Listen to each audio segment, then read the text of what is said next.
अब हम क्वेश्चन कर रहे हैं the relationship between the strategy formulation and strategy implementation. आप अपने कॉपी पे लिखिएगा कि the relationship between the strategy implementation, strategy formulation and strategy implementation can be understood with through two matrix. अब ध्यान से देखिएगा, पहला मैट्रिक्स का नाम है, अपने कॉपी पर जरूर लिखिएगा, strategy formulation and implementation matrix. Write down in your copy, strategy formulation and implementation strategy, strategy formulation and implementation strategy, strategy formulation and implementation strategy. दूसरा आप लिखेंगे principle combination of efficiency and effectiveness, principle combination of efficiency and effectiveness, principle combination of efficiency and effectiveness. That's right. अब ध्यान से देखिएगा, मैं मानता हूं कि आप लोगों ने कॉपी में लिखा है और कॉपी में आपके पास ऑलरेडी है। अब ध्यान से देखिएगा, थोड़ा सा मैं आपको नाम चेंज करवा रहा हूं। ध्यान से, पहला आपने क्या लिखा है, फॉर्मुलेशन एंड इंप्लीमेंटेशन मैट्रिक्स। क्या लिखा आपने, फॉर्मुलेशन एंड इंप्लीमेंटेशन मैट्रिक्स। अब ये दूसरा का नाम ने क्या लिखा है, एफिशिएंसी एंड इफेक्टिवनेस। अब एफिशिएंसी को सर्कल कर दीजिए, एफिशिएंसी को सर्कल कर दीजिए, एफिशिएंसी को सर्कल कर दीजिए। एफिशिएंसी को आपने सर्कल कर दिया, परफेक्टली परफेक्ट, आपने एफिशिएंसी को सर्कल कर दिया, मजा आ गया। अच्छा एक बार बताइए, एफिशिएंसी का दूसरा नाम क्या है, एफिशिएंसी का दूसरा नाम इंप्लीमेंटेशन। याद है, कॉन्ट्रास्ट में आपने पढ़ा था, कंट्रास्ट में पढ़ा था क्या चीज, इफेक्टिवनेस का मतलब होता है स्ट्रैटेजिक मैनेजमेंट, एंड इफेक्टिवनेस का मतलब होता है स्ट्रैटेजिक मैनेजमेंट, एंड एफिशिएंसी का मतलब होता है इंप्लीमेंटेशन। यानी एफिशिएंसी का मतलब होता है फॉर्मुलेशन, इंप्लीमेंटेशन, एंड इफेक्टिवनेस का मतलब होता है फॉर्मुलेशन, यानी कि is a formulation. That's right, आपने यही पढ़ा था।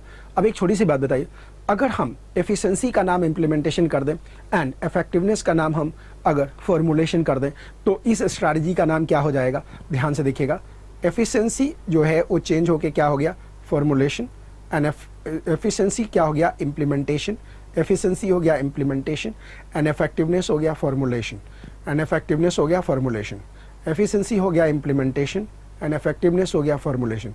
तो क्या हम इसको कह सकते हैं principle combination of implementation and formulation?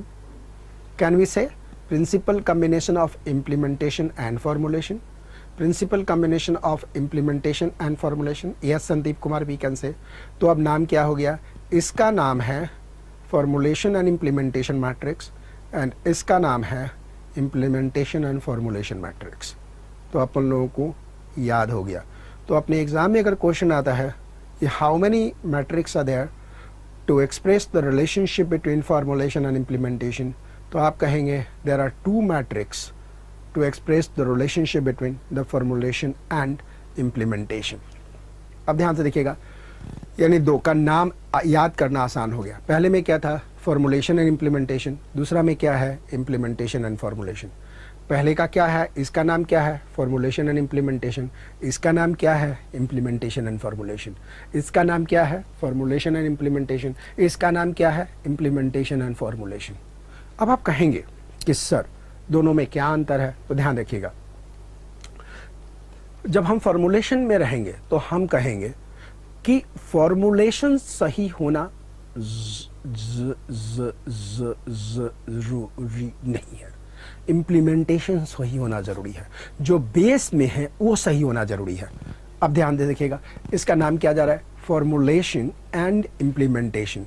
तो जो आगे सो साइड में यानी वाई एक्सिस, और जो पीछे सो नीचे या ऊपर, यानी कि जो पीछे है वो वाई एक्सिस होगा। मैं क्यों ये बातें बता रहा हूं, ताकि एग्जाम में आप भूल ना जाएं। कई बार क्या होता है कि हम पढ़ तो लेते हैं लेकिन एग्जामिनेशन हॉल में डाउट हो जाता है, एग्जामिनेशन हॉल में डाउट हो जाता है, what to do what not to do, that's a point happens, right.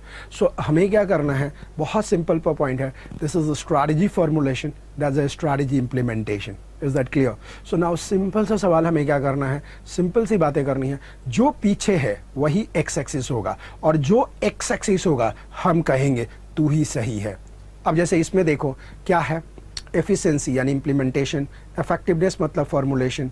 तो एक्स एक्सिस में क्या है, फॉर्मुलेशन, तो हम यहाँ पे कहेंगे कि फॉर्मुलेशन का सही होना ज़रूरी है। इम्प्लीमेंटेशन गलत हुआ तो भी कंपनी बच जाएगी, तभी कंपनी बच जाएगी। लेकिन यहाँ पे कहेंगे कि अगर इम्प्लीमेंटेशन गलत हुआ, इम्प्लीमेंटेशन सही हुआ तो ही कंपनी बचेगी, इम्प्लीमेंटेशन गलत हुआ तो कंपनी नहीं बचेगी।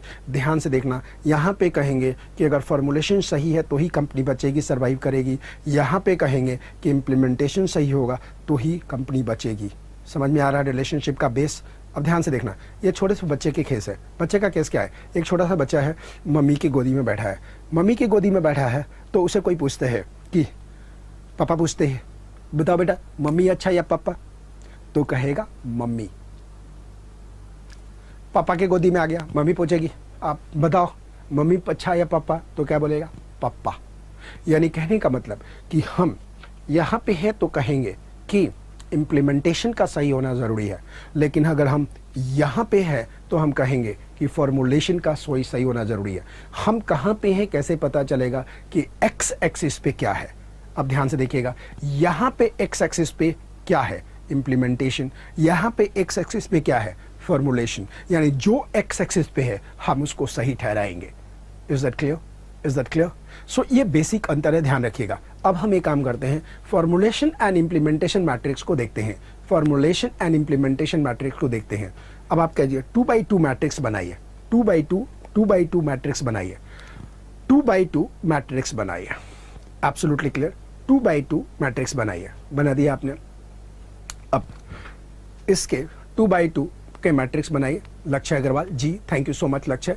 अब आप एक काम कीजिए, ऐसे बनाइएगा ताकि 2x2 का मैट्रिक्स, मतलब 2x2 आपका मैट्रिक्स बनाया आपने, ऐसे नीचे लिखिएगा एक्स एक्सिस में, ताकि आप वीक एंड एक्सीलेंट नीचे कॉलम के नीचे लिख लीजिए। तो सबसे पहले यहाँ पे आप लिखिए स्ट्रैटेजी इम्प्लीमेंटेशन। स्ट्रैटेजी इम्प्लीमेंटेशन आप जैसे लिखेंगे, ऐसे लिखेंगे जैसे कि आप स्ट्रैटेजी इम्प्लीमेंटेशन ऐसे लिखेंगे ताकि दोनों साइड आए, दोनों साइड आए, दोनों साइड आए, मतलब दोनों कॉलम में आए, राइट? तो आपने लिखा एक्स एक्सिस पे strategy implementation, correct. And Y axis पे आपने लिखा स्ट्रैटेजी फॉर्मुलेशन। लिख लीजिए strategy implementation and strategy formulation, strategy implementation and strategy formulation. अब स्ट्रैटेजी इम्प्लीमेंटेशन के फर्स्ट कॉलम में लिखिए वीक एंड सेकेंड कॉलम में लिखिए एक्सीलेंट। मतलब कि इम्प्लीमेंटेशन में एक नहीं सभी चाहिए, तो memory code become WE, we. Okay. अब उसी तरह से स्ट्रैटेजी फॉर्मुलेशन में लिखिए flaw and sound, flaw and sound. अब ध्यान से देखिएगा, दोनों कमजोर एक साथ आ रहा है, कॉलम एंड रो दोनों। ये याद नहीं करेंगे तो एग्जाम में कंफ्यूजन होगा और आप केस स्टडीज का आंसर नहीं लिख पाएंगे, इस बात को ध्यान रखना। सो बड़ी सिंपल सा सवाल है। अब नीचे आप जाके लिखेंगे, आराम से लिखेंगे कि on x-axis we plot strategy implementation with 2 column weak and excellent, and on y-axis we plot the 2 row that is flaw and sound. ये कॉम्बिनेशन आपको लिखना पड़ेगा, तभी आप इसके केस स्टडीज को हैंडल कर पाएंगे, वरना नहीं कर पाएंगे, राइट? अब ऊपर से आप लिखेंगे जेड फॉर्म में A B C D, that is A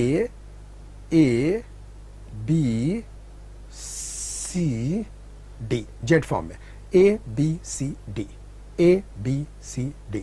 बस आपको लिखना है सिंपल, जेड फॉर्म में आपको लिखना है, that is A B C D, बस। अब ध्यान से देखिएगा, अब आप देखिए, अगर ये वीक है तो ये भी वीक है और ये भी वीक है। अगर ये एक्सीलेंट है, ये एक्सीलेंट है तो ये भी एक्सीलेंट है एंड ये भी एक्सीलेंट है। तो लिखते जाइए W, ये भी W, ये भी W। ये एक्सीलेंट है तो ये भी एक्सीलेंट एंड ये भी एक्सीलेंट, ये भी आपका हो गया, दैट्स करेक्ट, एक्सीलेंट। अब ध्यान से देखिएगा, अगर ये फ्ला है तो ये भी फ्ला है, F है, और ये भी F है, राइट? अगर ये साउंड है तो ये भी साउंड है एंड ये भी साउंड है। अब मैं आपसे अगर पूछूं कि स्क्वायर A का कॉम्बिनेशन क्या है, तो आप क्या बोलेंगे? कॉम्बिनेशन है strategy implementation is weak and the strategy formulation is what? Sound. Strategy implementation is weak and strategy formulation is sound. आराम से लिखेंगे strategy implementation is weak and strategy implementation is weak and strategy formulation is sound. Is that clear? आप ये लिखोगे तो आपको समझ में आएगा कि चीजें क्या है. अब what is the combination of square b? What is the combination of square b? Square b का कॉम्बिनेशन क्या है? स्क्वायर b का कॉम्बिनेशन क्या है? What is the combination of square b? Square b का क्या है कॉम्बिनेशन? स्क्वायर b का कॉम्बिनेशन है, अभी आराम से निधि देखो, अब ध्यान से देखो, b का कॉम्बिनेशन क्या है? b का कॉम्बिनेशन क्या है बताओ? b का कॉम्बिनेशन है strategy implementation is excellent, strategy implementation is excellent and strategy formulation is sound. अब बताओ ए वाला सर्कल बढ़िया था, स्क्वायर बढ़िया था या बी वाला? बताइए. ए वॉज बेटर और B was better? B was better. अब बताओ निधि, बी वॉज बेटर. अब बताओ अगर ए से बी में, अगर हम ए से बी में मूव करना चाहें, ए से बी में मूव करना चाहें तो हमें किस एरिया पे काम करना चाहिए? फॉर्मुलेशन पे या इम्प्लीमेंटेशन पे? अगर हमारी कंपनी में वाकई, that is very good. Implementation पे कैसे काम करेंगे? इम्प्लीमेंटेशन पे कैसे काम करेंगे बताइए? इम्प्लीमेंटेशन पे काम करने 5 steps, not only efficiency but the 5 steps. क्यों मैं उसको रटवा रहा था? क्योंकि मुझे पता था कि अगर केस स्टडीज पे आप काम नहीं करोगे तो आप आगे काम नहीं कर सकते, आपको क्वेश्चन समझ में नहीं आएगा. एक क्वेश्चन आएगा कि there is a combination, there is a company which वे they formulate a strategy very sound but they are weak in the implementation. जब आप स्क्वायर ए को एक्सप्लेन करोगे, जब आप स्क्वायर ए को एक्सप्लेन करोगे तो आप लिखोगे कि यहाँ पे फॉर्मुलेशन तो साउंड है, इम्प्लीमेंटेशन वीक है, तो कंपनी को इम्प्लीमेंटेशन पे काम करना पड़ेगा, यानी कि action, efficiency, operation, process, motivation, coordination पे काम करेगा. तो इस कंपनी में क्या हो जाएगा कि इस कंपनी में the very simple point what we understand here is, तब आप यहाँ पे सिंपल एक बात देखोगे और एक बात ये देखोगे कि स्ट्रैटेजी इंप्लीमेंटेशन क्या है. जो स्ट्रैटेजी इंप्लीमेंटेशन जो है वो क्या हुआ इस केस में, जब अब बढ़िया हो गया तो हमारा अब स्ट्रैटेजी इंप्लीमेंटेशन भी एक्सीलेंट हो जाएगा एंड फॉर्मुलेशन भी क्या हो जाएगा? साउंड हो जाएगा. तो हम कहाँ, कौन से सेल में आ जाएंगे? बी सेल में. यही तो हमारी डिजायर थी कि हम बी सेल में आए, यही तो हमारी डिजायर थी ना कि हम बी सेल में आए. यस और नो? टेशन एक्सीलेंट हो जाएगा, एक्सीलेंट हो जाएगा. और जब इंप्लीमेंटेशन एक्सीलेंट हो जाएगा तो हम यहां से स्विच करके यहां आ जाएंगे, तो हम स्क्वायर बी में जाएंगे. तो आपसे क्वेश्चन पूछे जाएगा कि फॉर्मुलेशन इंप्लीमेंटेशन मैट्रिक्स में which is the most desired matrix, which is the most desired cell और मोस्ट डिजायर. तो हम क्या करेंगे? तब ये कंपनी जिसके पास है ए से उठ के कहां आ जाएगी? बी में. ए से उठ के कहां आ जाएगी? बी में. It will come to the B. Is that clear? Is that clear? Is that clear? Absolutely clear. अब माना जाए कि स्क्वायर सी में कंपनी है, स्क्वायर सी में कंपनी है, स्क्वायर सी में कंपनी है. अब बताओ बेटा, स्क्वायर सी में कॉम्बिनेशन क्या होगा? स्क्वायर सी में कॉम्बिनेशन क्या होगा? स्क्वायर सी में कॉम्बिनेशन क्या होगा? स्क्वायर सी में कॉम्बिनेशन क्या है? आराम से लिखिए, all of you please write. Square C में कॉम्बिनेशन क्या होगा?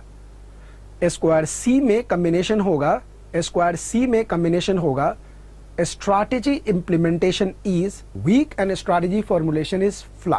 Absolutely correct. अब बताओ, अगर कोई कंपनी इस जोन में है, कंपनी को सिर्फ फॉर्मुलेशन पे काम करना चाहिए या इंप्लीमेंटेशन पे काम करना चाहिए या दोनों पे काम करना चाहिए? बोथ. दोनों पे काम करना चाहिए. It has to be done on both, in both. अब जब दोनों पे काम होगा, यानी कि फॉर्मुलेशन भी काम पे होगा और इम्प्लीमेंटेशन पे भी काम होगा, तो स्ट्रैटेजिक मैनेजमेंट की दुनिया में हम इसे कहते हैं बीपीआर, बिजनेस प्रोसेस री इंजीनियरिंग. हम इसको क्या कहते हैं? बीपीआर. तो अगर आपसे पूछा जाएगा कि कौन सा ऐसा स्क्वायर है फॉर्मुलेशन इंप्लीमेंट, ऐसे क्वेश्चन आता है कि फॉर्मुलेशन इंप्लीमेंटेशन मैट्रिक्स में जिसमें बीपीआर लगेगा, तो आप आंसर क्या बोलेंगे? सी। क्यों? क्योंकि इसमें फॉर्मुलेशन पे भी काम करना पड़ेगा, इसमें आपको इंप्लीमेंटेशन पे भी काम करना पड़ेगा। ध्यान से देखो, अब इंप्लीमेंटेशन में कैसे काम करते हैं तो आपको पता है, फॉर्मुलेशन में कैसे काम करते हैं आपको नहीं पता, क्योंकि ये पहला चैप्टर है, फर्स्ट चैप्टर में पढ़ाया जाता है। तो जिस तरह से इंप्लीमेंटेशन में 5 स्टेप्स है, उसी तरह से फॉर्मुलेशन में 5 स्टेप्स हैं। ये 5 स्टेप्स क्या हैं आप देखिएगा। Forming the vision, knowing the mission, setting goal, crafting objective and continuous evaluation. 5 steps है। तो अगर आपसे पूछा जाए कि स्ट्रैटेजी फॉर्मुलेशन में कितने स्टेप्स हैं तो आप कहेंगे 5। स्ट्रैटेजी फॉर्मुलेशन में कितने स्टेप्स हैं? 5। Forming the vision, knowing the mission, setting goal, crafting objective, continuous evaluation for correction. Simple. So आप देखेंगे कि जब कोई कंपनी सी में है, स्क्वायर सी में है, तो उसको फॉर्मुलेशन के 5 स्टेप को फॉलो करना पड़ेगा, इंप्लीमेंटेशन के 5 स्टेप को पढ़ना पड़ेगा। So any company which has the strategy implementation weak and strategy formulation is flat has to work as well as formulation as well as on the implementation, यानी 10 step follow करना पड़ेगा। अब ये आता है डी। डी में क्या होगा? What is the combination in D? What is the combination in the D? ध्यान से बोलिएगा, what is the combination in the D? D में combination क्या होगा? D में combination क्या होगा बताइए? D में combination क्या होगा? Strategy implementation is what? Excellent. अब बताओ, अगर कोई कंपनी का स्ट्रैटेजी डी में है तो उस कंपनी को किस पे काम करना चाहिए? इंप्लीमेंटेशन पे या फॉर्मुलेशन पे? बताइए, इंप्लीमेंटेशन पे या फॉर्मुलेशन? फॉर्मुलेशन में वो कंपनी कैसे काम करेगा? 5 स्टेप्स है। ये 5 स्टेप्स कौन कौन से हैं? Formulation, that is forming the vision, knowing the mission, setting the goal, crafting objective and continuous evaluation. So